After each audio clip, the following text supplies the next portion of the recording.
Aloha. I'll tell you what, we're just going to do a quick little recap. What we were talking about was being able to see intervals. So the intervals we have really that are the most important are the major third, and then the minor third, and then the perfect fourth. When we do that, we're basically saying that we know where the 1, 3, 5, and 1 is. By going all the way down here and playing them from the C1 area, we do these movements where we have a crossover with our third finger, play the fifth of the chord with our thumb, and do crossovers.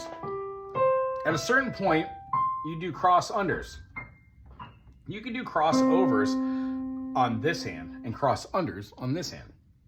Therefore, we'd have C, E, G, and C. Now you can do full octaves and then do a cross under, but that is a long way to go. So what we do is we kind of do 1, 2, under, play our fourth, and then go under.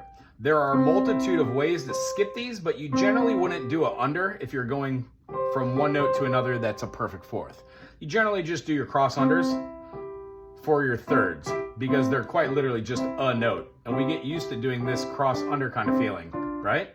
So the idea is try and do that a crossover where you start down here and then you follow over. So your perfect fourth, cross over, play it either with your first finger or your thumb, and then do your crossover.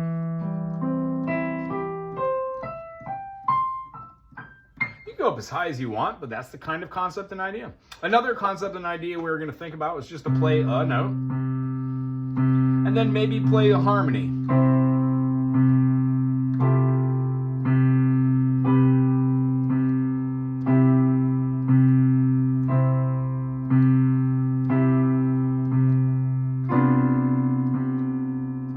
Then switch your rhythm.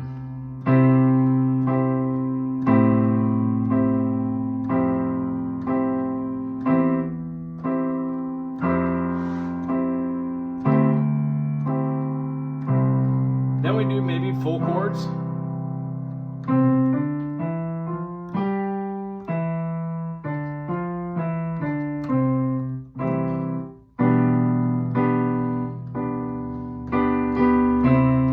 When we're trying to move around our C major chords while we're trying to vamp and play, pick a C major chord and maybe do 1, 3, 1, 5, 1, 3, 1, 5, 1, 3, 1, 5. See how I'm trying to choose opportunities that fit with our notes. And what we don't want to do is do each one at the same bounce. So what we do is abstractly kind of practice genres. So if I was loosely going to do, well, it's 9 o'clock on a Saturday, that wouldn't work. But if we're in the key of C, and I know that 9 o'clock on a Saturday, the usual crowd shuffles in, and you don't kind of know what the chords are, you could follow one note.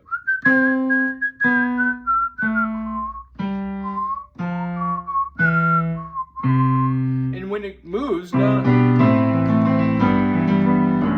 we will be able to know what those patterns are because we will practice what's in what key. C major, no sharps and flats with its relative minor. And then our next key, which is G major, know all those. Pretty sure you're up to the par on that. C major, no sharps and flats. C major, D minor, E minor, F major, G major, A minor, B diminished C. When we go to G major, we have G major, A minor, B minor, C major, D major, E minor, F sharp diminished, then G again. Those are the two main that we're going to start with, but the one takeaway that I wanted you to know, and I know it doesn't do any good to have the actual book here, so I'm going to take the camera off here and show it so it's on the video. This is called a 1 or a tonic. This is called a 1-6 chord because we're using the first note in the inversion, the E. And then when we play a 1-6-4, this has the 6-4 separation of having the 1 chord, but now we're utilizing the G as the root, keeping the E as our second note, and then our third note is going to be the E. This is simply called an inversion, second inversion. So the tonic, C major, can be made into a tonic, a 6, and then a 6-4. Or you could take off that supertonic, which is the D minor, and do the same thing all the way up the board. So what I'd like you to do for this week is to express that, maybe through C2 and C5 or C6, something like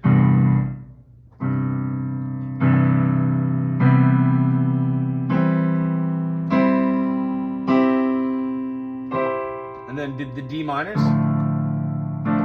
and then moved these notes up, right? So we had our D minor,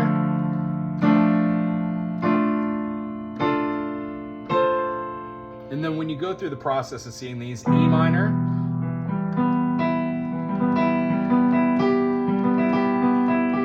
and the idea behind this is we want to be able to see where our perfect fourths are, and we want to be able to see where our minor thirds are in correlation to our major third.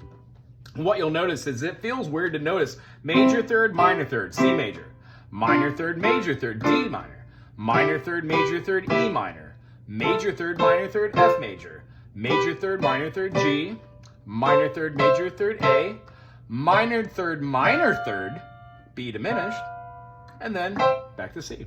Do that with G as well. I hope that made sense. And here's a little peek at what I was talking about.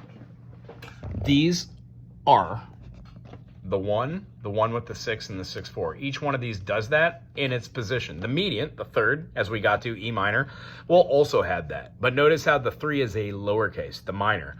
Uppercase, uppercase, lowercase, lowercase. Lowercase on the 7th because it does have a minor third. However, that is a stacking of 2 minor thirds. As we just said, major third, minor third, minor third, major third, minor third, major third, major third, minor third, major third, minor third, minor third, major third, minor third, minor third. That's the process unto which I do for every key.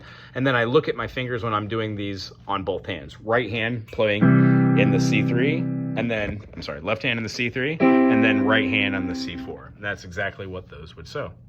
Awesome possum. I hope you had fun today. I enjoyed seeing you. Till next week.